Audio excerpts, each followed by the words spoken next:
E aí vamos falar um pouco mais desse tema, dessa temática que a gente optou, né, a respeito do Renascimento, que a gente já falou no vídeo anterior, mas agora vamos falar um pouco mais disso num outro universo, né?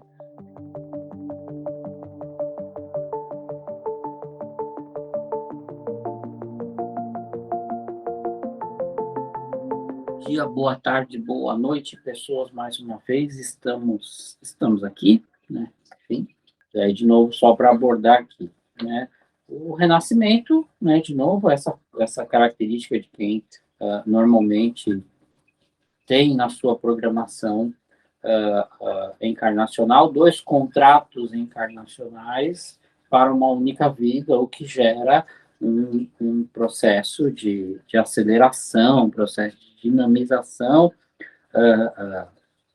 mas que às vezes não acontece muito bem, né? E que gera aí uma série muitas vezes, de dificuldades de pessoa a pessoa, sobretudo para quem tem essa característica no mapa, ou mesmo para quem tem semi-renascimento no mapa. O que ocorre aí é que a gente precisa pensar agora nessa questão terapêutica do renascimento.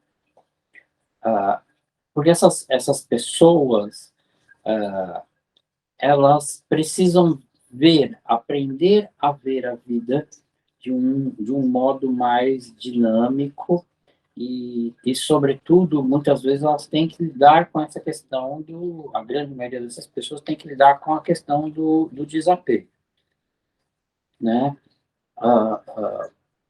Por quê? São pessoas que muitas vezes vão ter 2 empregos ou 2 vocações muito diferentes, vão passar pela vida e ter 2 famílias, vão passar pela vida e vão ter morar em 2 lugares muito diferentes, vão ser pessoas que vão passar pela vida e vão ter mudanças de meio social muito significativos, e vão ser pessoas que vão ter mudanças, inclusive, em termos até de personalidade, né, bastante evidentes. E até aí, ok, isso a gente explica dentro de uma linha de tempo, lá com a numerologia. Mas aqui falando do que fazer ou como fazer, né, em relação a essa linha de tempo, ou em relação ao uso do plural e em relação à questão terapêutica. Primeira coisa, essas pessoas vão ter uma necessidade muito grande de clareza, aonde eu comecei algo, eu produzi algo, mas eu preciso terminar algo. Porque a gente pode falar que essas pessoas já trazem de outras vidas um sentimento de que elas precisam concluir alguma coisa, mesmo que elas não tenham consciência do que está para ser concluído. E aí, quando a pessoa tem o renascimento no mapa, ela precisa concluir isso mais cedo do que os outros.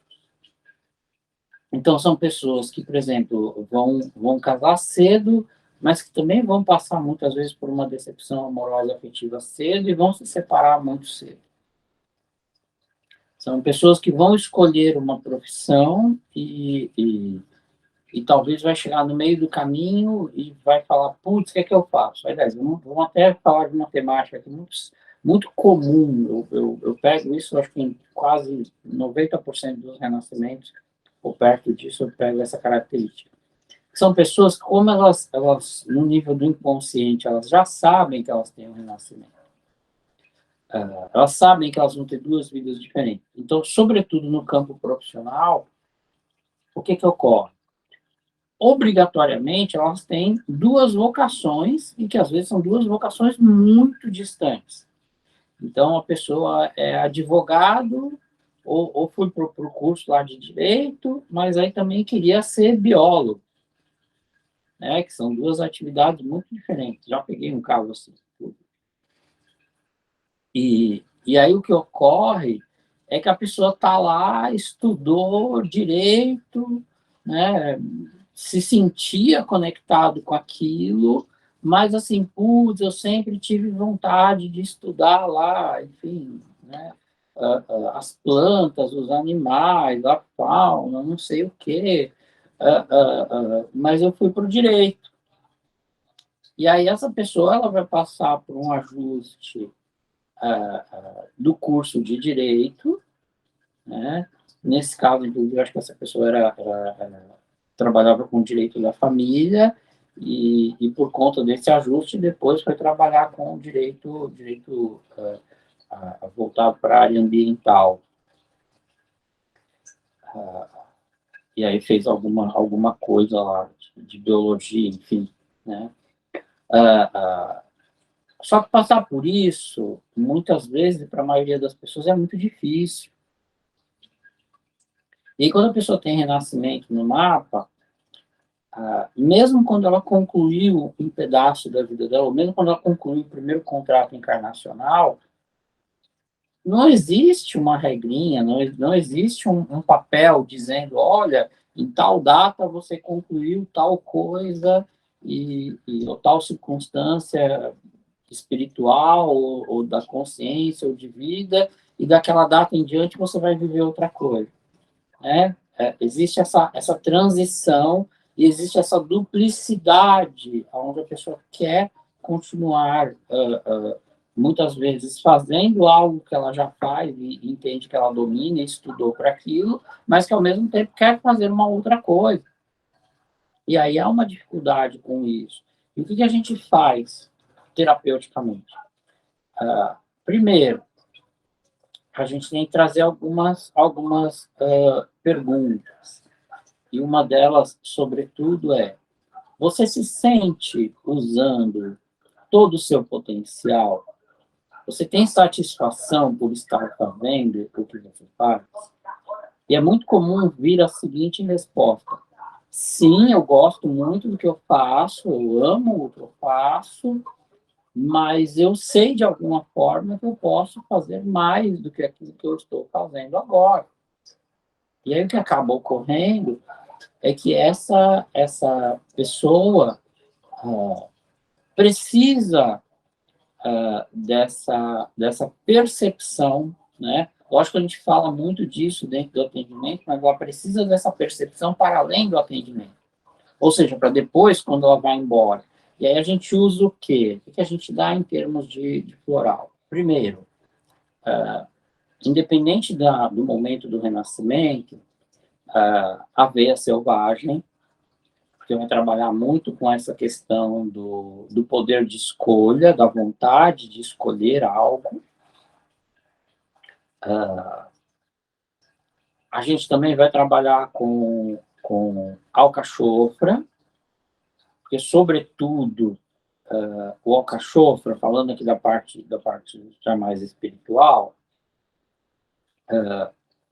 o alcachofra é um floral que faz a conexão, né, com o conselho kármico, né, ou faz a conexão, digamos, com a bússola da alma.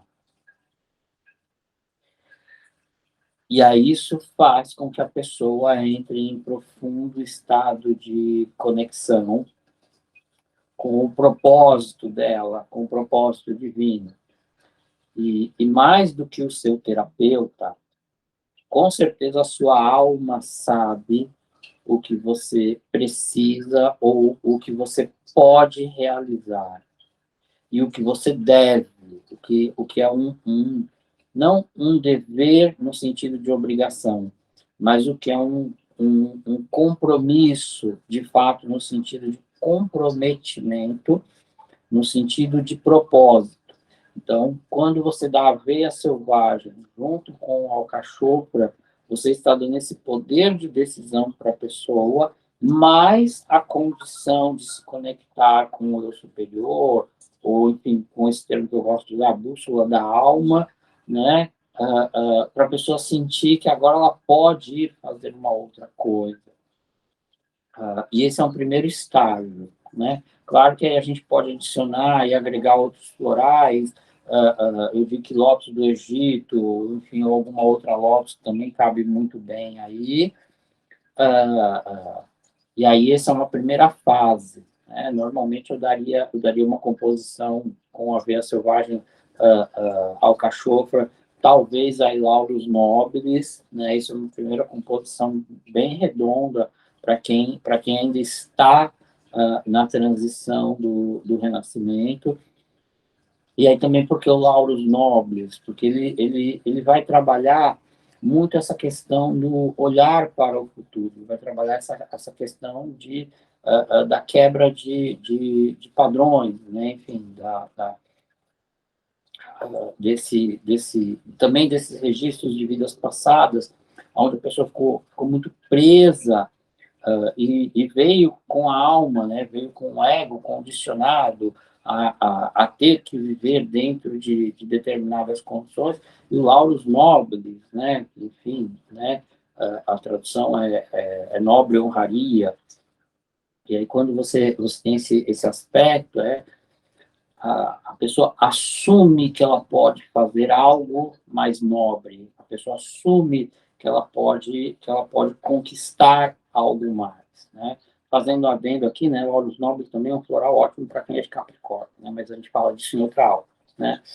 Ah, ah, e aí quando a gente pensa nisso, né, aveia selvagem, alcachofra para Lauros Nobres é uma primeira receita. E aí a gente ainda pode pensar numa segunda receita, num pós, porque essa é uma primeira receita que vai trazer a consciência, vai trazer o estabelecer, né, essa conexão com o propósito. Né? Não que tenham que ser unicamente esses três florais, mas esses três eu digo que tem que estar dentro da receita. Né? Dá para adicionar um São Miguel, um alho, dá para adicionar outros florais, mas esses três são obrigatórios. Pensando num segundo passo, aí vamos dizer que a pessoa já teve essa tomada de decisão, ela já entendeu que ela tem um propósito, ela já sabe que tem um futuro mais promissor ou mais interessante à sua frente. O próximo passo é uh, trazer a conexão com esse sentimento de bem-estar, esse sentimento de convicção de que eu estou fazendo o meu melhor, assumindo esta mudança, né? Que isso é o melhor que eu posso fazer e pronto. Então, uma outra receita aí nessa sequência seria, de fato, Monte Rei, tá?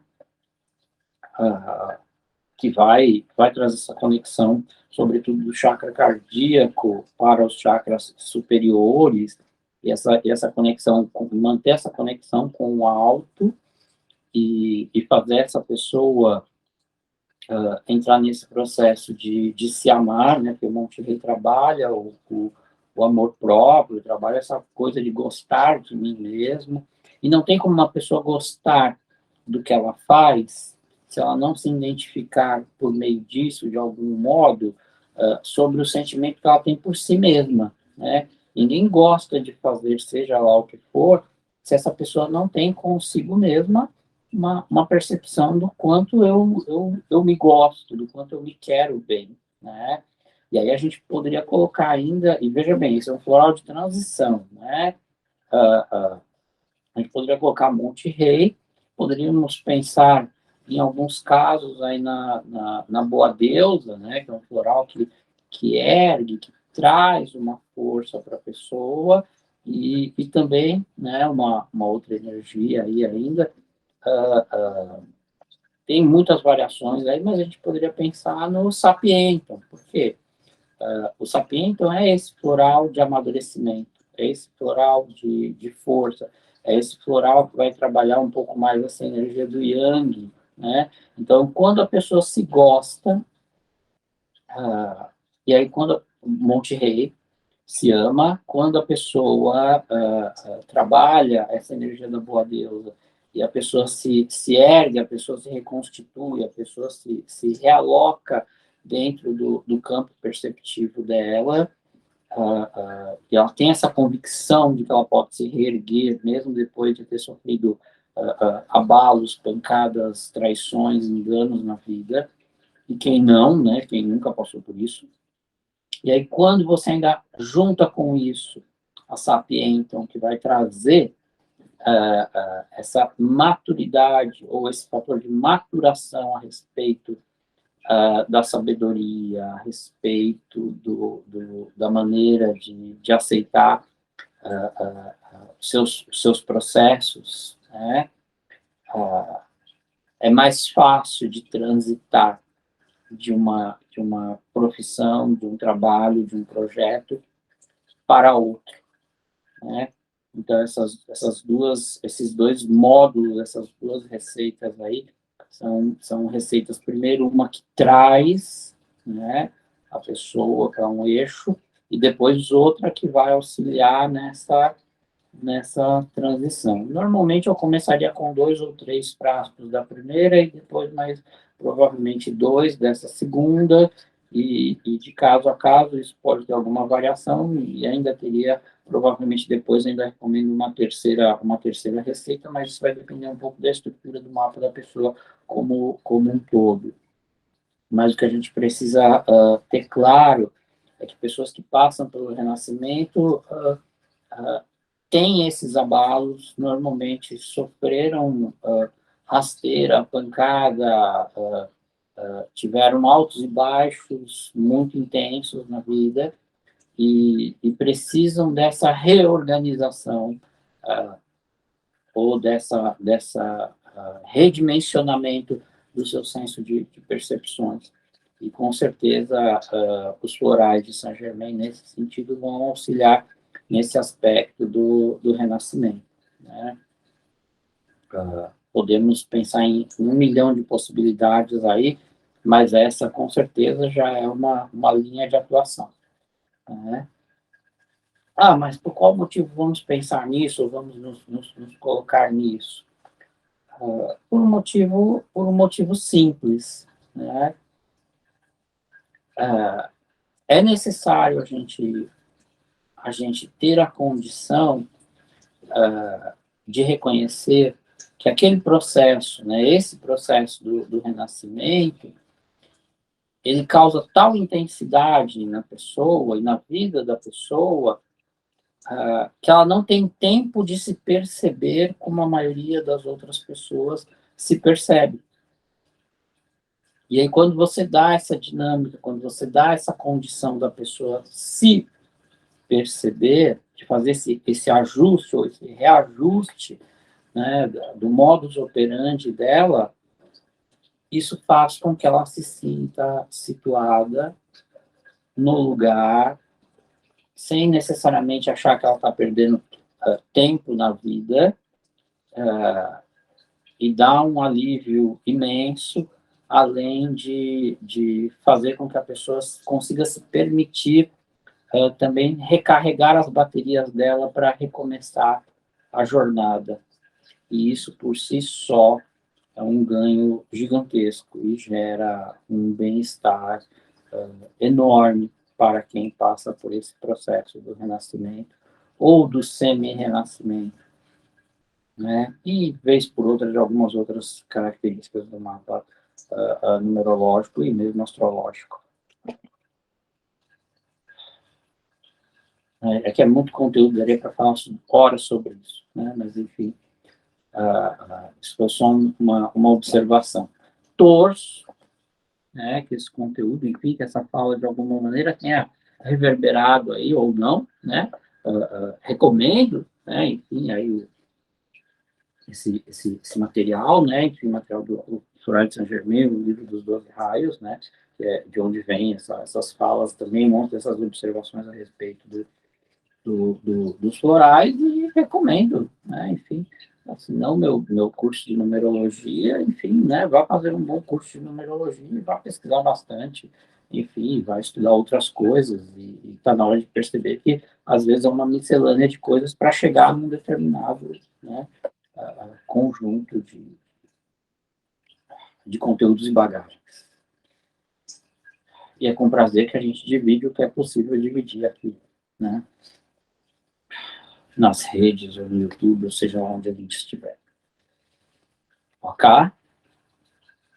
Bom dia, boa tarde, boa noite.